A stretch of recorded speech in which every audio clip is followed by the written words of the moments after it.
US President Donald Trump is rarely a man who minces his words, whatever you think of them. And today, at a G7 summit in Qatar, he made a claim that is 100% true. Though never before, as far as we know, has it been publicly stated aloud by a senior politician from the West.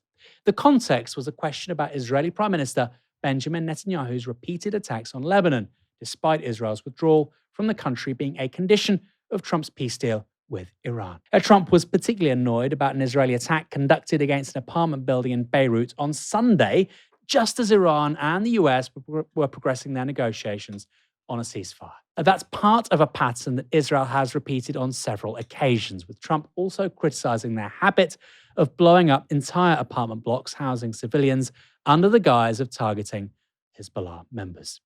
It was just after that Trump went rogue. Take a look at this. Without us, without the United States, there would be no Israel. Without me, there would be no Israel, because no other president was willing to do what I did. I've had a great relationship with Bibi, but now Bibi has to be more responsible with respect to Lebanon. Lebanon used to be a great country. It was a country where you had professors, doctors, lawyers. The great intellect was in Lebanon. Now it's terrible. I would say of all countries, they've been treated the worst. And they can't defend themselves. And they have Hezbollah, which is a problem for them. So, no, I'm not happy with the way Israel has handled themselves with Lebanon and with Hezbollah. They should have been able to do the job faster. It just goes on forever. And when that happens, it throws a negative light on the big deal, and that's the deal with Iran. So when you ask me about Bibi, an unbelievable relationship. But Israel would have been blown up a long time ago had I not gotten involved.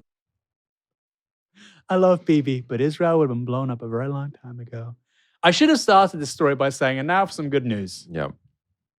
I mean, it's pretty extraordinary. Only Trump does this. Only Trump does this. We can talk about Mark Carney being impressive, or even Pedro Sanchez, but only Trump has this gift of just, I don't want to use improper language here, but just publicly humiliating even people who are seemingly close to him. And in the case of Netanyahu, that's quite amusing. And apposite, by the way, because he's responsible for awful things. It's true though, right? I mean, I still think the most interesting thing there is him saying that Lebanon is the most hard done by country in the region, that they have no ability to defend themselves because they're kind of a demilitarized state to some degree, and everyone just keeps bombing them. I think like that was, I haven't heard an American president sort of express that much sympathy with Lebanon before, saying this used to be a brilliant place, sort of like a cradle of civilization. The Paris of the East. Yeah, exactly. And it's just been screwed over by its neighbors. He should act on that.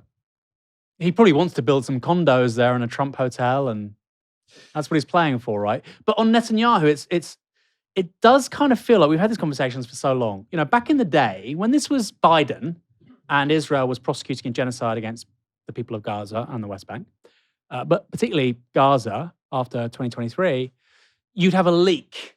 You know, there's this memo which has been leaked to the New York Times. Joe Biden says that this can't keep happening. And you're meant to vote for Biden because he's the progressive candidate. I'm not American, so I don't vote for either of them. But then you have, you know, Trump going so much further by saying that we are responsible for your security as a country. You would not exist without us. And by the way, this is really important. They wouldn't exist without America. This is not some ultra-left, anti-Zionist talking point.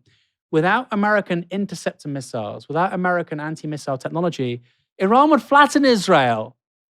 Now, of course, you might say, well, Israel has nukes. Israel would nuke Iran. Maybe. I have no idea. By the way, the day that any country, least of all Israel, uses nukes, it's over. It's over. We're going to have, you know, proliferation of nuclear weapons. The world and its wife will start developing them. And I suspect in that kind of world, Israel won't last very long. But anyway, people are scared to say that, right? Everyone in American politics is scared to say that simple truth, which is that Israel wouldn't exist without American support. Certainly wouldn't have survived the wars of the last couple of years. Yet he's saying it. Yeah, I mean, Trump is a high variance candidate, right? So in terms of comparing him to Joe Biden wouldn't have helped Netanyahu invade Iran, right? Joe Biden liked to some degree, sort of reduce risks, right? he wasn't putting any serious limits on Netanyahu, which will be to his discredit and his eternal shame, given that Israel was carrying out a genocide. But also, he wasn't really into sort of actively trying to provoke an escalation, whereas Donald Trump was brought into that war against Iran, which I don't think Biden would have been done, would have happened to Biden. And if that war had been easy, if they just won it, then Trump would have given Netanyahu everything he wanted. And Iran might become a failed state. It would be a complete disaster for the Iranians. But that relationship between Washington and Tel Aviv would have been stronger than ever. The problem is that war hasn't gone to the Americans' plan, and Donald Trump has no sense of loyalty really to anyone. So he is willing now to speak much more aggressively about Israel than Biden was. But it's high variance. You see what I mean? The loyalty to anyone as well includes his son, of course, who he said he'd known for a long time. He didn't go to his wedding quite recently, which is, if you're not going to your own son's wedding, then I wouldn't really count on the guy if I was the leader of a country. But it is fascinating, isn't it? They could not exist without us. If I said that on BBC Newsnight, people would be saying that's outlandish. He's saying it's true. It's completely true.